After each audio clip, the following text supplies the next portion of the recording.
unbelievable call for lynching of Maricopa County recorder and top state election official in Arizona by his second in command. Today, we have that clip for you and more. First, let's dig into who is this election official receiving death threats for calling Arizona's election in 2020 for Biden instead of Trump, and who has been abandoned by his own party, Republican County Recorder Stephen Richer.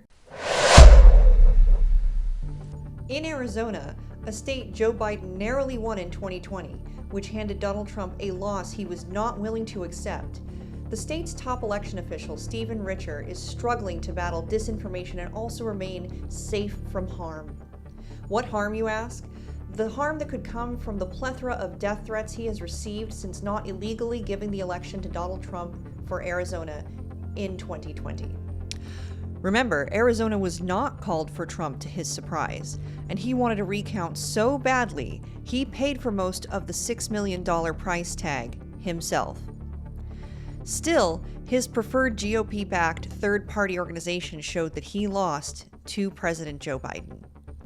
From the beginning, Trump and his cronies have refused to accept the results and have fomented violence and corrupt acts of fraud against this nation. After this fracas, an Arizona grand jury indicted Rudy Giuliani and other members of Trump's inner circle in connection with a fake elector scheme that would have illegally awarded Arizona's 11 electors to Donald Trump. The very fraud that Trump and his team and the greater GOP wanted Richer to participate in, but his integrity would not allow. Stephen Richer is Maricopa County's recorder, a Republican who took office in January of 2021 as the election went wild. As recorder of Maricopa County, one of the country's largest voting jurisdictions, Richer refused to say that Trump had won. Remember, everyone, just because it's close and just because you don't like the outcome does not mean the results or the recount affirming the results are incorrect. Elections are like that, and we are a big country. We had a recount in the past where we elected a Republican president, George W. Bush. There was no fraud then, there is no fraud now. And none of this needs to result in violence in any way. Here, let's listen to an audio of Richer in a recent interview discussing his concerns for the election and his safety. What are the prospects of violence if they were to both lose? I hope. All it takes is one or two people, right? Mm-hmm. But again, I think it goes to leadership. If you have leaders who are saying things that might not qualify as incitement in terms of under the law, like incitement to violence, but again, if you say that something is being done horrific, the country is being stolen from you as you know it, it doesn't take a lot of imagination to think that somebody's going to do something pretty outlandish as a result of hearing that. If something were to happen to you or someone who works in this office, would you hold Donald Trump and Kari Lake accountable? I would, yes. Especially if something happened to somebody in this office. And so we're going to do everything in our power to make sure that our team members are safe and are comfortable. So if you come around here during election time, you'll see all these floodlights, you'll see the sheriff's office out, you'll see armed security guards in this facility and whatnot. And so in 22, we didn't have a problem recruiting people. I mean, we had to make some efforts, but people came. And I hope that will be true for the 24 cycle as well.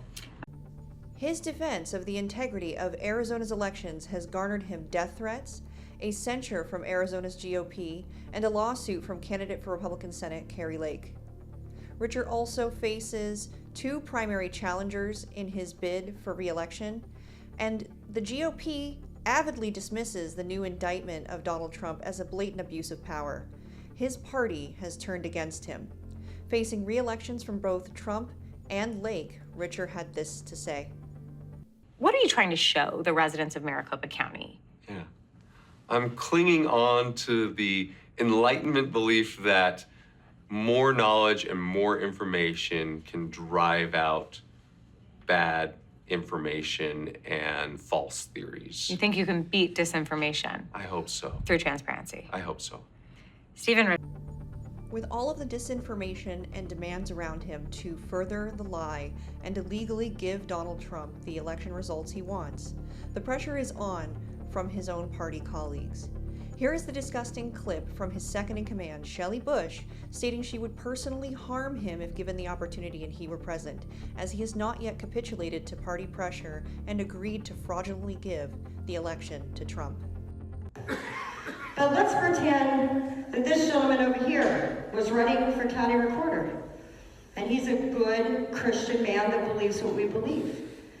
But we can work with that, right? That's unity. That's saying, hey, we're going to shake hands and we're going to agree that we're going to run a good Christian foundation campaign and we're going to treat each other well and we're going to get through this together, right? That's unity. If Stephen Richard walked in this room, I would lynch him.